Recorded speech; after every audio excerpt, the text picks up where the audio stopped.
Hi there, it's Mathew Blades, and I want to tell you about my friends at Herbie Design because we've been using them for more than 10 years for our hockey programs. But Herbie Design does team apparel faster and less expensive than most. They do embroidery, laser etching, custom awards, and really anything else you need to make your brand amazing. And I've used them to make all of my Learn from People Who Lived It thank you gifts and to create custom sweatshirts for our team moms and dads. But like I said, they're capable of so much more, and they can get it done faster and for less money than the others. Visit Herbie Design online at herbiedesign.com, and remember, they work with charter schools, dance schools, hockey programs, small businesses, large law firms, volleyball clubs, booster clubs. They can certainly work with you. When you get on the phone with Jim, let him know Mathew Blades from Learn from People Who Lived It sent you. You'll find him online at herbiedesign.com. That's HERBIE design.com. Here's a question for you. Are you a transitional character in your lineage? It's one of my favorite things to ask people these days as a motivational speaker, and I would love an opportunity to come into your business, your nonprofit, your corporation, your church, your schools, and if you've got a group of people that could really benefit from the value of a self-care strategy so they show up better for you, let's do this thing. Rates depend on the size of your group, and we can connect at learnfrompeoplewholivedit.com. My 75-minute workshop is engaging, it's interactive, it's real, it's authentic, and most importantly, as I said a moment ago, your folks will leave with a self-care strategy that will have them showing up as the best versions of themselves for you. Learnfrompeoplewholivedit.com, click on the speaking tab. Looking for no bullshit conversation about mental health? Find Learn from People Who Lived It wherever you get podcasts. Search it using all one word. Learn from People Who Lived It. Welcome to another episode of Learn from People Who Lived It. I am Stuart, 53 years old. Stuart, which story are you here to share today? I'm here to share the story of losing my son to suicide and the shift in reality that gave me and how I worked with psychedelics to help me heal with my grief. Who do you hope hears our conversation today? I think there's two specific groups. I think one is any parent out there who is struggling with the loss of a child in any form, but especially suicide. And then also anybody out there struggling with mental health, suicidality, and doesn't know what to do and feels trapped by the stigmas. I hope that they will hear some things here that might possibly help. But I'm not a therapist. I'm not a psychologist, and I'm not here to tell people what they need to do. So that's not my goal. But I hope the people that are struggling in those ways will listen. Well, you and I have something in common then. I'm very quick to let people know all the time. There's no letters after my name. I'm just somebody who went through it, and I learned a few things along the way that I think could benefit you. Well, Stuart, welcome to Learn from People Who Lived It. How are you this morning? This morning, I'm good. Yeah. You know, I'm always good, and I've always got deep grief going along with me, you know, but there's always some happiness, some joy, and some sadness. It just depends on which one is boiling to the top at the moment. But right now, I'm good. I want to say up front that I'm somebody who believes it's really dangerous to compare pain. It's really dangerous to compare your situation to somebody else's. At most, maybe we get perspective when we do that. But I would like to say up front that I believe losing a child is probably one of the worst experiences that a parent can go through. And so, having said that, let's jump right into this conversation. When you lose your son after he completes suicide, what is your life like in those moments? And we'll unravel all of this slowly, but let's jump right into that. Like when that moment happens for you, what is going on in your heart and in your head? Well, it's a total shift in reality. You know, there was my life now was born on the day that Ian died. It's a completely different consciousness, a completely different existence. I was on a friend's radio show, and she asked me, she said, "Hey, when did you know that your life was going to be different?" And I told her it was before the air left the vocal cords of that police officer who was giving me the bad news. Before he was even done really getting that out of his mouth, I knew, I could just feel as if somebody had laid a new filter, a new film, or ripped away my old life, and everything was different. And in that moment, it's almost like I was planted here in this new life. I could speak the language, and I understood math, and I could drive a car, but it just seemed like there was a whole new reality that I was going to have to learn to deal with. And I sure as shit did not want to deal with it. You know what I mean? It was something that's like, I don't want that. I was so afraid to go to bed that night because I did not want to wake up having forgotten and have to live it all over again. You know, so it was just, and it is the worst thing. I don't necessarily like comparing grief either. You know, I've made this new friend. He's a professor. He teaches a death and dying class. I recently went and spoke to his class. You know, and I said, one thing that bothers me is when I say I lost my son and somebody says, oh yeah, I get it, I lost my cat. You know, and then I'm like, dude, you know, that is not the same. And I got kind of complaining about it. But this very wise friend of mine, this professor, he was like, they don't know what to say, you know, and so the only grief that they have felt, fortunately, in their lives is they lost a cat that they love very much, and they have a lot of pain around that. So they're doing the best they can to relate. And so I also, like you, I don't like to compare and say one thing is worse than another. But when people come to me and say, I can't imagine the pain of losing a child, I just have to agree with them. I was like, you're right, you can't. The pain is absolutely unimaginable. It's not like I watch football and I see a guy's bone come out of his leg and I'm like, oh my God, that must really hurt. And I can imagine the pain. But with this pain, it's absolutely unimaginable. So were you close with your son, Ian? Oh yeah. Yeah, we were very close. In fact, he was 19 when he died by suicide. And we had gotten to that point in our lives where we were becoming friends. You know, it wasn't so much me trying to, you know, I made it a point to, at least he had started his life as a software engineer at 15. And he moved out of the house when he was 17. I had to go sign for his apartment and for a car he bought. I mean, he was doing really well. And I still wanted to be there and be his dad, but we started to have lunches or breakfast, one meal a week. We would get together, and I would make it a point not to be father-like. You know what I mean? I didn't say, are you setting goals? Are you putting money aside? What are you doing with your life? You know, we just sat there, and I equate it to a story about elephants and how a bull elephant helps behavior of teenage elephants, and all the bull elephant does is stand there, right? I mean, he doesn't know how to parent. He just stands there. And so I try to be like the bull elephant and just be there, you know, for my kids. And so that's where we were when this happened, is we were meeting. We were good friends. He bought me tickets to Van Halen. We saw Van Halen together. We went and toured Seattle together. He got to see Microsoft and Boeing and, you know, killer whales. And so we just, we had a great relationship. He was an amazing dude. At these breakfasts, at these lunches, were you guys talking about any of these things or feelings that he had leading up to the moment? No, it was a total surprise. I think about 50% of suicides are complete and total surprises that people had no idea. And that's the thing. And we've all seen it in society. And sometimes, you know, I'll get irritated. You'll see like a star quarterback or a musician or somebody die, and the family will say, oh, you know, we want this to be private. We're not going to talk about it. You know, and you know, probably 75 to 90% chance the person died by suicide or drug overdose. And by not talking about it, we're continuing to put the stigma around these, and people continue to die because of it, right? But in about 50% of these cases, and that's from research and also my own anecdotal observation, people are totally surprised because you'll see these kids that are overachievers. You know, my son was one of the top software engineers in the Valley. You know, his company still 7 years later can't replace him. And he was a leader. He expected a lot out of people. His company would use him to help hire other software engineers. You know, people had master's degrees from Research One universities, and none of them ever measured up to what Ian's expectations were.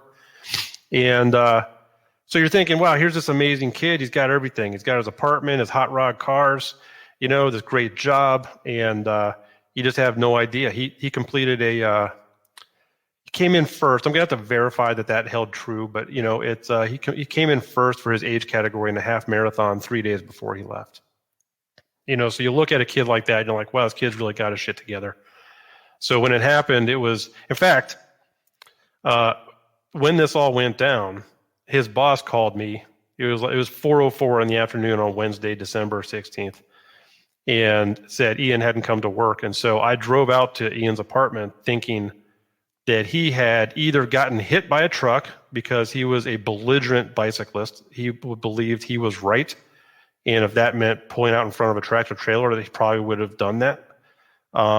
He had a very violent dog in his neighborhood that we thought, oh my God, maybe this dog got him while he was jogging.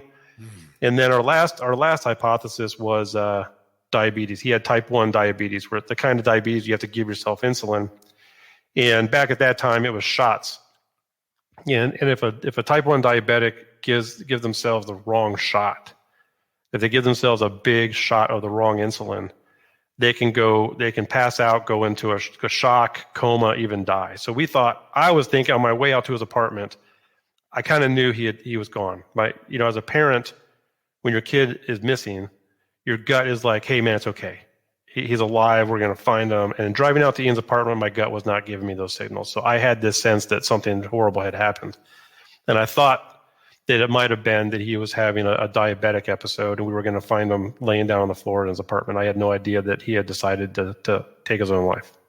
So you mentioned earlier that one of the police officers is the one that gave you the news. So my guess is that you arrived on the scene and the cops were already there?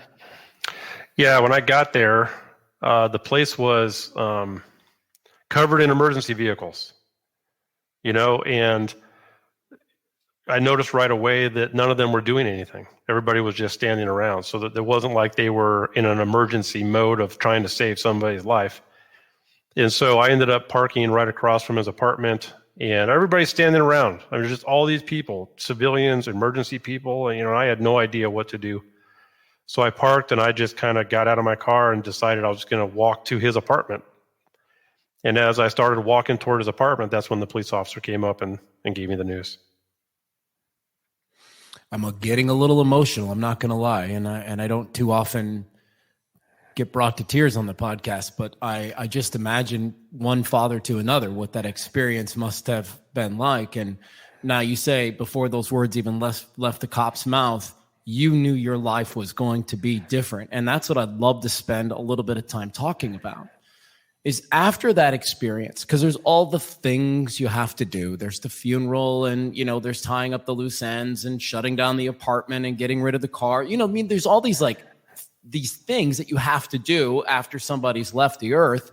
So after you complete all of the things, my guess is the realness of this moment really starts to settle in. The longevity of this moment really starts to settle in. And so I'm curious, I'm compelled to ask you, when did you start to look into psychedelics as an option for you to open up your mind and find a place of peace for this event? Well, first of all, I'm still driving his car. So that cool. part, yeah, we didn't get rid of it. He had a funny license plate on it. I drive his car around. It's going to stay in our family for quite a while. I've got a great mechanic. Says he can keep the thing alive for as long as we want it. So that's great. Yeah, we've got a lot of things like that. We've got a lot of Ian in our lives. I don't know. It was maybe a month or 2 or 3 after Ian died. I think it was my wife fed me a blog or an article about psychedelics and how psychedelics can put somebody into a dreamlike state. And so just, quick background, I grew up in the DC area because my dad was a DEA agent. And so I grew up feeling that drugs were bad and people who did drugs were bad people. And one of the worst drugs is acid or psychedelics, because they will scramble your brain and mess you up. You'll have flashbacks the rest of your life. I mean, all the lies that Nixon put out, right? And so I bought into all that, and so did my dad. And the drug war bought me a nice truck and an education. And so I came out of this whole thing with this attitude of drugs are bad. And then I got this article and I read it and I thought, I would like to dream about Ian. I'd like to have some deep dreams. I'm a pretty vivid dreamer anyway, but I thought, let's put some drugs in my brain and see what can happen with this. And so I did. And it did not help me. This way psychedelics are, right? For anybody who doesn't know, and I'm not here pushing psychedelics. They're not for everybody. I don't recommend them. And I'm not telling anybody to do them. This is just one man's story. So don't take this as my endorsement to go out and do illegal drugs. And, you got to do a lot of research and take care of yourself. Don't run out there and do these things. So, but the funny thing about psychedelics, and you've had like a psychologist on the show before, right? Plenty. Yeah. And they'll talk about this. Is a patient will come in and say, okay, doc, here's what I want to fix. Here's my intention or whatever it is. And the doc will kind of laugh in the back of his or her mind and go, yeah, sure. That's what you think you need to work on. But let's start talking, and then the real stuff will start bubbling to the top. And that's the way psychedelics are. You're like, hey, I want this. And psychedelics are like, yeah, that's fine, but I got other plans for you. I went in there hoping it would induce me to dream about Ian or to be with Ian or to connect with his soul or whatever it is. And I ended up going down the proverbial rabbit hole. And really, essentially, if I had to boil it down and make it simple, I think two things happened for me. One is it helped me find mindfulness, which is an ironic term because really it's mindlessness. And then the second thing is I think through, and again, I'm not a doctor, I'm not a neuroscientist, I just read books, talk to people. It seems though psychedelics do help with neuroplasticity, which is rewiring your brain. Neurons that fire together wire together, which means every time you grow up looking at an apple and you learn everything around an apple. An apple is red, it's green, it's sweet, it's crunchy, it's cold, it's a computer. And so all these different things, your brain builds these models around it. And our brain has maps and models and schema around the people we love, right? Like right now, where your kids are, roughly. And so when somebody dies, that exits out. I don't know if I can show a book, but this lady wrote this book, The Grieving Brain. A lot of great information in there about that. And psychedelics have been shown, by people like Robin Carhart-Harris that do studies on this and look at MRIs, fMRIs, and you can see the neuroplasticity, the neurons getting rewired. So I think in trying to dream about Ian, I ended up putting myself into a mindful state of like meditation, and I developed a meditation practice out of it. And then I think it also helped me rewire my brain with an understanding that Ian is no longer here physically, right? So I have had to let go of my emotional attachment to Ian's physical presence. And I've had to learn to live with him in memory and in love and in spirit. So sometimes I get pretty emotional on this stuff. If you ever see me poke my cheek, it's because I'm trying not to cry. So I think that I went into it because of this article, trying to maybe dream about Ian. And I ended up going down that rabbit hole and finding some real benefits from psychedelics. I am a proponent of them, and I agree with everything that you said so far. They're not for everybody. There's certain folks who are going to take that stuff and it's really going to wreck them. It's really going to put them in a bad place. And there's other people who wow, it just completely unlocks them. In our podcast Reserved for Vets, we have a guy named Chad who's a former Army Ranger who had really bad PTSD, and ketamine has been his unlock tool. Mm-hmm. He's about 9 or 10 treatments into ketamine, and he is literally a night and day human being. And so I know that those stories are out there. Obviously, you're sharing your story. Was there something that, and do you mind actually telling me what psychedelics you opted in for? All of them. I started off with mushrooms, and I did a lot of research, setting, dose, substance, and I liked the naturalness of the mushrooms and working with magic mushrooms. So I started with that. I had a very, very nice journey where I learned that all humans are connected, that love is all you need. I cried, but not like a deep, sobbing, grieving cry. It was just more like oh wow, this is what everybody's talking about. This is it. I had access to the beautiful nature of our souls and our greater consciousness. And I can't believe I'm saying that. I grew up a hardcore scientist, atheist. So for me to say these kind of things, it still baffles me that I'm thinking and saying these things. But yeah, I've worked with mushrooms mostly. I've worked with a little bit with LSD, quite a few times with ayahuasca, peyote several times. Peyote turned me into a vegetarian. San Pedro, and DMT and 5-MeO DMT. So it's that's over a long period. So I can sit here and rattle these off, and I sound like a druggie, like somebody who's using these substances to escape. You know what I mean? You're like, oh, you're trying to get away from your feelings and all this, and I'm probably going on a journey every 2 or 3 months. So it's not a matter of, okay, that felt good, let's do it again tomorrow. And the good thing about a lot of these drugs, if I do mushrooms today, I really can't do them tomorrow. I mean, I can double the dose and I can do it again, right? but they are like counter addictive or whatever it is. So if you do it right now, I can't do it again later because my brain has already gotten the serotonin adjustments and it's just not going to work. Also, no offense, but you kind of feel like crap. You know what I mean? When you get done with a mushroom journey or whatever, I mean, ayahuasca, you're throwing up, right? So ayahuasca, you're like, bleh. And even though that's a purge and it's really emotionally and psychologically freeing, it's still barfing. You know what I mean? So it's still like, it's not the greatest thing in the world. People fight it. You can see them writhing around trying not to throw up. And you're just like, man, just throw up because that's what you're here for. But we don't like to throw up, you know, and you don't like the nausea that comes with mushrooms. And sometimes I get headaches and you feel drained. And it's like if your psychotherapist was also a boxer. And as it took you through your therapy, it was also slugging you in the gut and in the face. You know, when you got done, you were kind of like, wow, that was really good, but I'm feeling really worn out and beat up. So it's not something like ecstasy or, you know, or whatever, where you take it and you're like, man, that was great, or meth or whatever, you feel like, okay, that was great, I need to have it again. For most of us, when we're done with it, we're like, crud, I need a break. I need to integrate what I learned. I need to sit with this for a while, and I certainly don't want to feel this bad again. Was there a moment in one of your journeys where you found some peace with Ian? No, not directly. So it all helped me indirectly, but there were a couple instances related to Ian. One is I feel like his soul was coming to me, and it scared me. I was going to say it had to be so emotional. Yeah, it scared me, and I think when I got scared, it started to retreat. So I didn't get to have the full connection with that. And in my podcast, my consciousness podcast, I interviewed a guy named Pim Van Lommel, and he's like one of the experts in near-death experiences.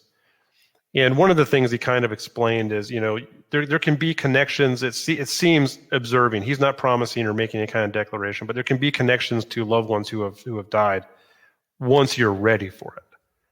Because otherwise, it can kind of screw you up, right? If this powerful soul comes to you and connects with you, it can like scramble you up and be a problem. So I guess that they wait until you're ready. So maybe I wasn't ready. I don't really know what it was. So that was the first time where I felt this presence coming toward me. And then another time in the middle of an ayahuasca ceremony, I kind of took on, and it's very, very gruesome, but I took on Ian's death as it was happening to him. And my body started to die as Ian died. And it was very gruesome and traumatic, but at the same time, it felt very real and very maybe freeing a little bit. And it's kind of like taking medicine or learning something in school you don't care about. You know, you're kind of like, okay, I'm glad that I went through that, but I didn't come out of it like elated or like some great big important thing happened. I just came through it like, oh my God, that was important. And it was really awful. So there's been a couple connections here and there with Ian, but I think the biggest thing that the psychedelics have helped me with is to get me centered and to get me back on track in life, to help me go with my flow, to find my flow. So not so much about, I need to find myself, because I think I already am myself. I just need to find my path, right? I need to get dialed into my flow and into my path. And through mindfulness and through meditation and through where the psychedelics, what they've exposed me to in terms of consciousness and awareness, I think that they've really helped me find my flow. And through finding my flow, I've been able to find peace, and I've been able to find freedom, which freedom from my mind, freedom from desire, freedom from being attached to Ian's physical presence because it's not here anymore. That has allowed me to find joy in life and some other things in life, you know, and it's again, you know, I'm not saying everybody out there go take a bag of mushrooms and you're gonna, you know, I lost 60 pounds, you know, I wrote a couple books, 2 of which are published, 1 of which nobody besides my daughter will ever see. And started a new business. You know, it's just little things started happening, I think, because I found my flow. And life is not perfect. I still lose my temper. I still get mad. I still drop into deep wells of grief. It just helped me dial in to whatever that is. Taoists call it the Tao. I don't know what Christians would call it, but there's like some power out there, that if you can tap into it and dial into it and ride it like a wave, that things just start kind of lining up. And I think that's what it did for me more than anything. I felt like, God, I've tried a few things too. And I always tell people that, at least for me, whereas I used to be an alcoholic. And so when I would drink, I would try to like escape from things. I would, knowing what I know now, I was trying to forget and escape from those things. But with psychedelics, I felt like I was running towards something. I felt like I was truly opting into an experience where I was trying to get better. And I don't know, does that resonate with you? Yeah.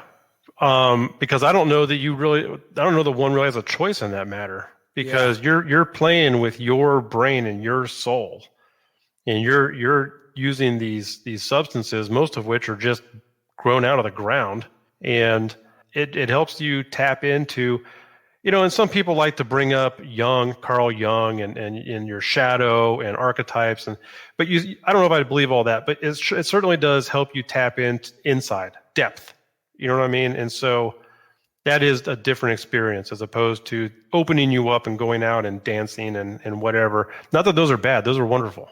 But this is just a different experience that I think it does help you tap into that inner you. When do you know, Stuart, that you are ready for another journey? It sounds so hooey woo woo, but they start calling me. Yeah. You know what I mean? And it's kind of like, if your mom made a certain dish you grew up with, spaghetti or lasagna or cacciatore or whatever, all Italian stuff. I don't even like Italian food, but it's, if your mom made something and then, you haven't had it in years or whatever, you start smelling it, and you start tasting it and you're like, dude, I got to have my mom's spaghetti and meatballs.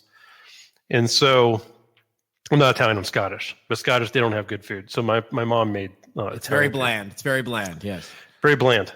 And so, but it's like that, right? Every now and then I will just start to remember smell, remember experience an ayahuasca ceremony, and I'll be like, okay, it's time for me to go do that. Same thing with mushrooms. Mushrooms, I don't love the taste of them, but I will still find myself craving them. I'll still get to a point where I'm like, I'm going to try, it's ready for me to do this again. Or it might be a psychological cue where I can feel myself struggling with something. And it's not like, so there's this, I think a lot of the psychedelics get a bad rap because of the Silicon Valley dorks, that they're like, oh, I need my business to be better, so I'm going to go eat a bag of mushrooms, right? Or I'm going to microdose mushrooms, and that's not how I approach it. So, but for me, I can feel like, oh, I'm ready for some insight, And I do the meditation, and I study Ram Dass, and I read books, and I read from the Tao Te Ching every day, and so I'm constantly kind of on my path, and so I think sometimes in my subconscious, unconscious, whatever anybody wants to call it, is sometimes it's like, hey, there's something hanging around in here we need to kind of dig out. And then I'll start feeling like, okay, it's time for me to go do it. Because even right now, it's been months, since my last journey. So it's not something that I'm like, gotta do it. But there are times when it comes up and I'm like, yeah, I'm ready and I'm craving it. There's, I'm getting some signals, and then you go. Our podcast is called Learn from People Who Lived It. And you have a couple of podcasts out there that you've worked on, the Consciousness podcast and the Stoned Ape Theory. Or the Stoned Ape podcast. What have you learned from doing those? Is there a couple of major takeaways in all the interviews that you executed? Oh, yeah. So the consciousness one, nobody knows anything, right? I mean, there's a lot of really smart experts, and none of them know for sure because, like Dr. Chalmers says, it's the hard problem of consciousness. Nobody has answered the hard problem of consciousness, which is why do we have a phenomenal experience of life? But I came out of that thinking we've got different levels of consciousness. We have the sensual level, which is our body. We have the mind ego level, which is our mind and our cognitive experience of life. And then we've got the higher level, which you could call awareness. You could call it your soul, where you're able to get into a mind space where you actually observe your own thoughts and you observe your actions and you're observing your own existence. I think very few people are ever in that without intentionally working on that. It's very difficult. And then when it happens, you're kind of like, well, that wasn't difficult.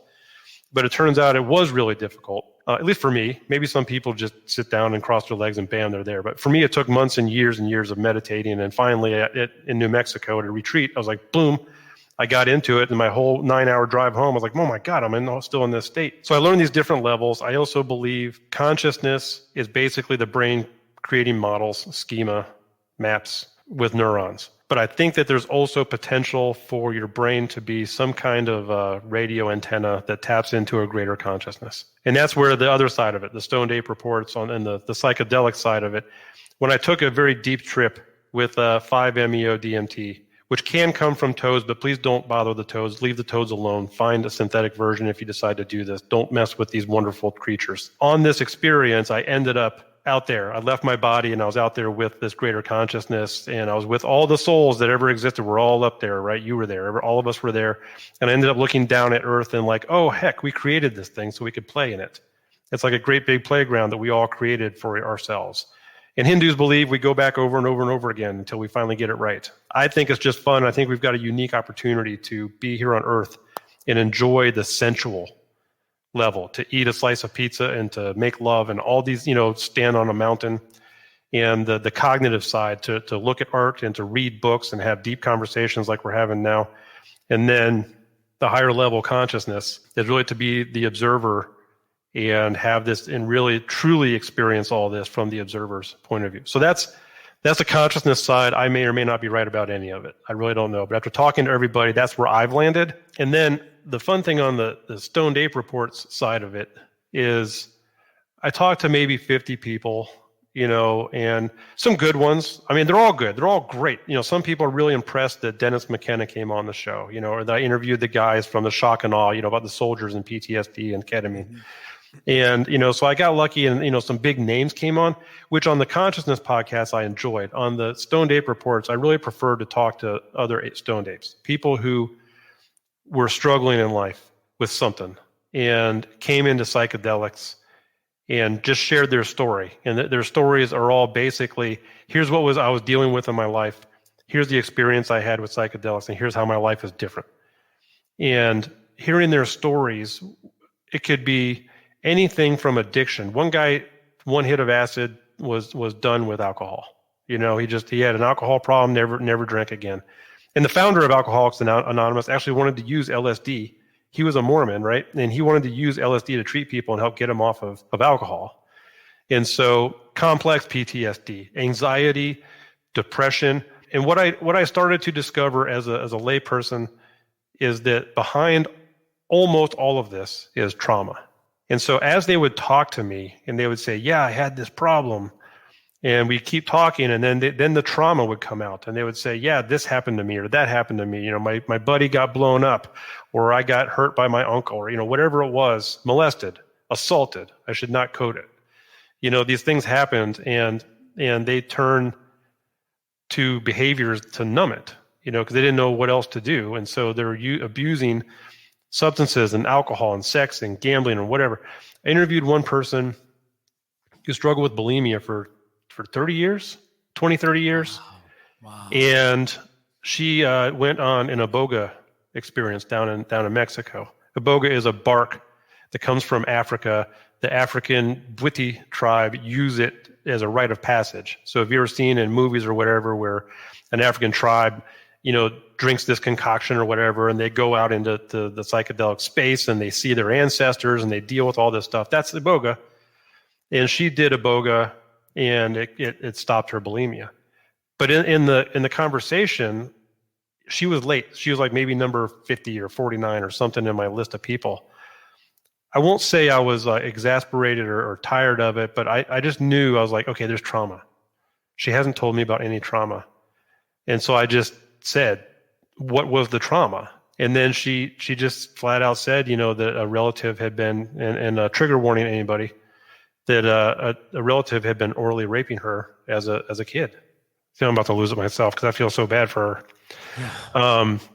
And she turned to an oral disorder, and iboga helped her really uncover all that, really helped her. And now she's working with other people, which happens a lot in this community. We find we get all this amazing help from these fungi and these plants and these chemicals. And we're like, wow, holy shit, this was great. We need to go tell other people. And so she's actually doing this, for a living now, helping other people. But that was a big thing.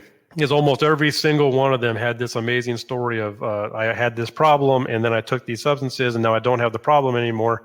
But really underneath the problem was some major trauma. And I think that's really where the psychedelics helped, was to help them process that trauma. I'm nervous to ask you this next question a little bit, but I don't know, maybe I'm going to assume that you have thought about it at some point. Do you believe that Ian would have benefited from psychedelics? Yeah, totally. Who knows, right? I mean, so when you lose a child, or maybe anybody, but I think especially when you lose a child, your life becomes filled with what ifs, right? What if I'd done this? What if I'd said this? What if? And so, yeah, I think to myself, what if just by chance somebody had given him a bag of mushrooms, and he had eaten those. And because there was a study recently done that showed that one dose of psilocybin, which is what's in magic mushrooms, is as effective as pharmaceutical antidepressants, as a regimen of antidepressants. One dose of magic mushrooms is as effective. Now, the truth is the pharmaceuticals aren't that effective. You have to kind of go through a whole bunch of them before you find the one that actually works for you. But like comedian Gary Goldman says, people like to bag on pharmaceuticals, but he says, I'd rather, shit my pants at a bus stop than be dead. And I'm like, yeah, exactly. So stop bagging on pharmaceuticals because they're saving people's lives. Sure. But sometimes I think to myself, I didn't know Ian was depressed. I didn't know he was struggling. And so I feel like, yeah, maybe if he had tried some of these, maybe it would have opened something up or done something. But at the time, remember, Mathew, I was anti-drug and thought drugs were bad and all that. So I was not likely to come to him and say, hey, try this. As you cycle now through your adult life without Ian, one of the things that I like to ask parents who have lost children is, what did he teach you? So what did he teach me as a human being, as my son, while he was alive? And then what have you learned from him since he's been gone? It's an interesting question, because I think a lot of stuff I've learned since he died, because I hear from so many people so many people came out of the woodworks that I had no idea he had affected so many people. His ceremony had maybe 100, 200 people at it. Wow. And I didn't invite all of them, and they all came. It was a packed room. We got a church, a Universalist Unitarian church or whatever, and filled that whole freaking space. I bet the minister was jealous. All these people have come out and told me things about Ian, and they just mentioned his very high standards, that he held everybody to a very high standard, that and I knew he had a very biting sense of humor. So he would really let you have it. I mean, one of our senators, Matt Salmon, came and talked to the group and sat with Ian, and that was probably his biggest mistake he made that day, because Ian was going to tell him the truth about him and told the guy he didn't have time to talk to him, and the guy did not like to hear that. So he was funny, he was creative, he had a huge heart, but I think all of the lessons he taught me, ironically, were more parenting stuff, and I really have to credit his mom with most of the stuff that I actually learned, because Ian was, I don't want to label somebody, but he was kind of difficult. He wanted things the way he wanted things, even as a little tiny guy. And so he wanted things the way he wanted things. And if we didn't have it like that, he might throw a fit. And some of it was funny. I look at family vacation videos, and there he is acting like a turd. And I just started laughing. He and I had a really important conversation. And so I think that a lesson I hope I taught him actually came back to me, because I needed to learn it. And it's not a big, important lesson. It's just, he called me and said, hey, I'm thinking about leaving this one job for another one. Because where he was, I just want to be careful, I don't insult anybody here, but they didn't have the level of code standards that he expected. And he got recruited by another company that had that. That was led by a guy who'd been turning Google down over and over and over again because he wanted to be part of this company, and ended up being Ian's mentor. And so he made an important decision, and he called me that day and he said, hey, I'm struggling with this, and I told him, I said, I spent 4 years, and sorry, everybody who's a veteran, I spent 4 years in the Army watching people accept and push and reward poor standards. And it just became a system of mediocrity. And I got sucked into this mediocrity. And I was a Patriot missile officer. We were a combat arms group, just like field artillery or artillery and the grunts. But it was just mediocre. Nobody seemed to actually care and actually have standards. And so I told him, I said, yeah, if you're not careful, you're going to get sucked into mediocrity. You're going to start thinking that is the standard, that's okay. And so he ended up going to the new company and maintaining a very high level of expectations and standards. And I think that during his life, and then here at the, post physical Ian, that's something that I've learned to carry with me. And I'm not a badass like him, right? I mean, he would literally stand up to anybody, anytime, and tell them how they're not meeting the standards. I don't know that I have quite his level of confidence and courage, but I do find myself almost in his honor trying to maintain a higher level of standards, around me. And having the courage to do that, I think it came from Ian and the way he was able to really hold people to a standard all around him. One of the things I'm thinking about as I talk to you is, when my father died back when we were 23, what you have is this whole group of people. They're all hurting. They're all lost. They're all looking for answers. And I don't know that you've ever settled in, but how long do you feel like it kind of took you and your family members to want to go out to a restaurant again, or to want to go out for bowling night, and I'm just making things up. You can insert your own activity there. But was it a while before you were ready to sort of, what's the word, get back to versions of the past? Yeah, I don't know. My wife at the time, his mom, and I we had always been going out to our favorite restaurant here in Gilbert, Arizona. It's gone now. But as a family, we would go there. And then my wife and I would go there. And then when Ian died, we took some time off. I don't think it was a huge amount of time, but it was a kind of place where we knew all the staff, right? That when one of the staff members would leave, we would give them a going away present. And there were hugs, and they would make me off menu stuff because I'm a vegetarian. And so there's things that they would do.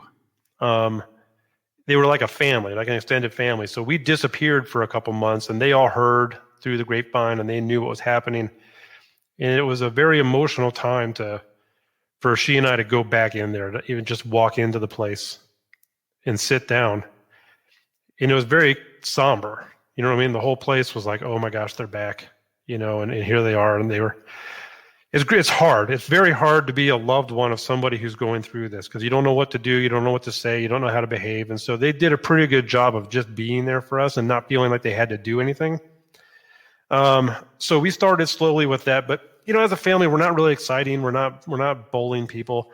We would, still go on little hikes out to the, Rio Salado and hope to catch the horses out there and do little things. Most of it, I think we carried Ian with us, to honor him and to be with him as we did it.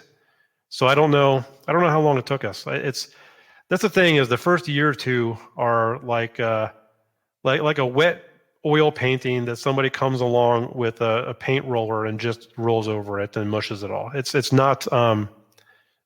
hard to remember exactly what was going on and how we were behaving and when things went from one phase to another back in that time. But, and still, it's been 7 years.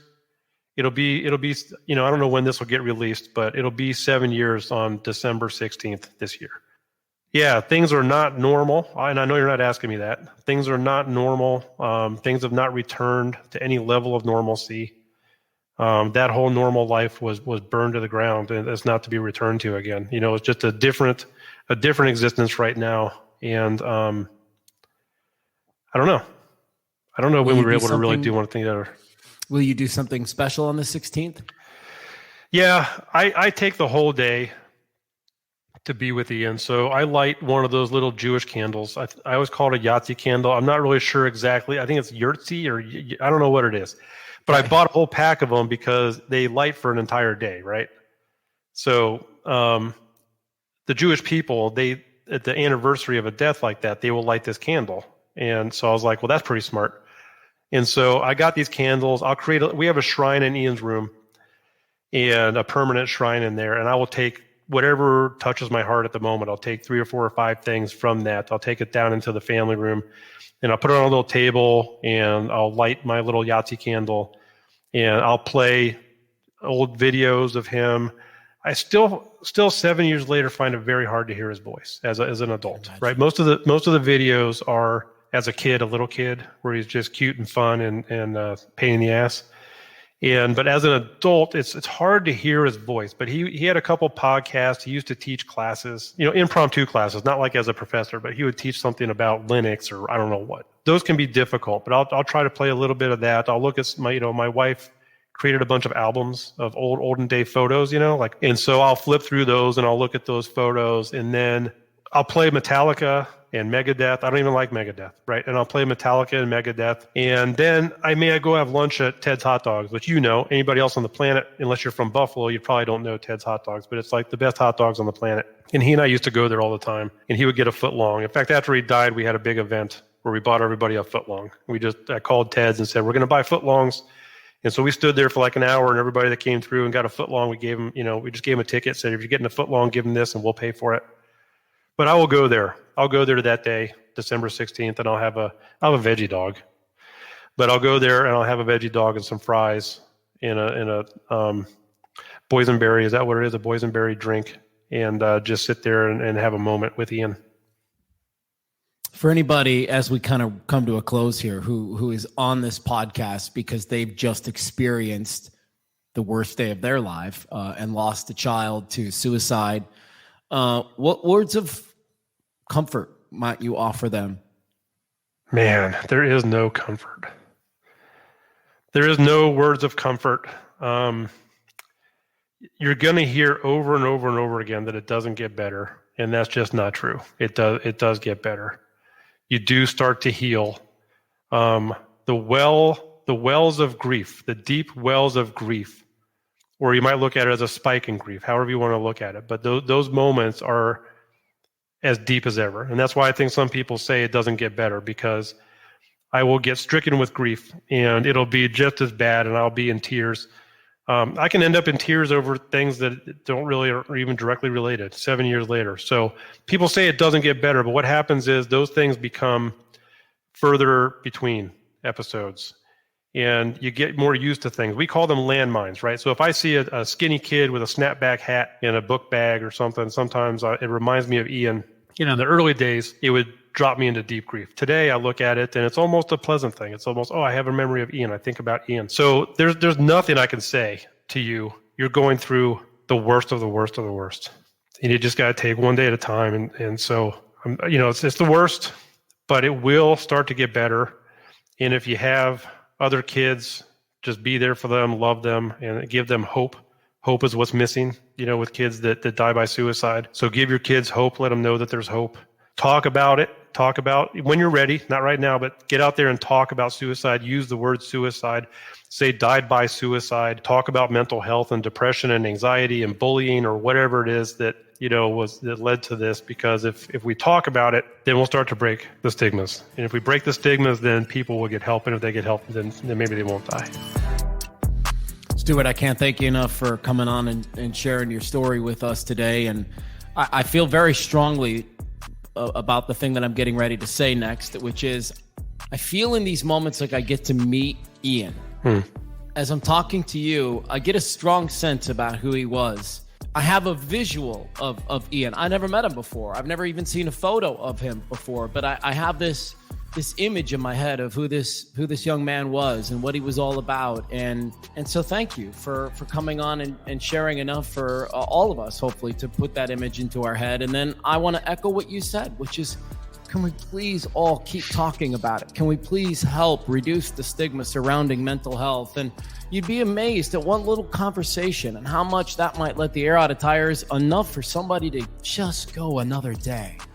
And I just know, because I've seen it myself, as you have, how much power there is in helping people feel less alone, encouraging them to talk about it themselves. There's a ton of healing power in that. And so I have to believe that a lot of people have come away from our podcast today feeling that sense like, okay, you're right. I got to talk about this. I got to do something about it. You mentioned earlier that you've written a couple of books, one that we'll never see. But what were your books about, Stuart? Well, one of them is called The Grief Trip. It's about this whole thing. It's so short you can read it by accident. And I offer it, you can buy it on Amazon off my website, but I also offer it for free as a PDF download. So if there's any parents out there because it helps all of us to read somebody else's story. You know what I mean? We've been through this, and they've all had somebody deliver the bad news, or they've found their loved ones on their own, or whatever it is. And we all have our own unique story, but we all share so much. So if anybody other wants to read it, they can. I talk about the psychedelics. So that's out there. If you want to get to know Ian, completebadass.com. It's we had to fight the Secretary of State here to get that. We have the Complete Badass Foundation, where we raise money to help people get ketamine treatments, like you said, because ketamine is a great way to break somebody out of very deep, dangerous suicidality. So when somebody is in that spot where things are very dire, getting them to a ketamine clinic, and sometimes a ketamine clinic will get them to another center to get some help first, and then they'll work on the ketamine. But getting them to that help, that's what it's all about. But you can read about Ian, you can read my eulogy, you can see photos of him, and then there's that book, The Grief Trip, which is just basically a book version of my show, The Stone Dave Show. We have 3 goals with Learn from People Who Lived It. 1, to help you feel less alone. 2, encourage you to seek out a coach, a therapist, a church, anyone who can help you get through your journey and find some healing. 3, when you're ready, share your story with us. Find Learn from People Who Lived It wherever you get podcasts. Search it using all one word. Learn from People Who Lived It. Here's a question for you. Are you a transitional character in your lineage? It's one of my favorite things to ask people these days as a motivational speaker, and I would love an opportunity to come into your business, your nonprofit, your corporation, your church, your schools, and if you've got a group of people that could really benefit from the value of a self-care strategy so they show up better for you, let's do this thing. Rates depend on the size of your group, and we can connect at learnfrompeoplewholivedit.com. My 75-minute workshop is engaging, it's interactive, it's real, it's authentic, and most importantly, as I said a moment ago, your folks will leave with a self-care strategy that will have them showing up as the best versions of themselves for you. Learnfrompeoplewholivedit.com, click on the speaking tab.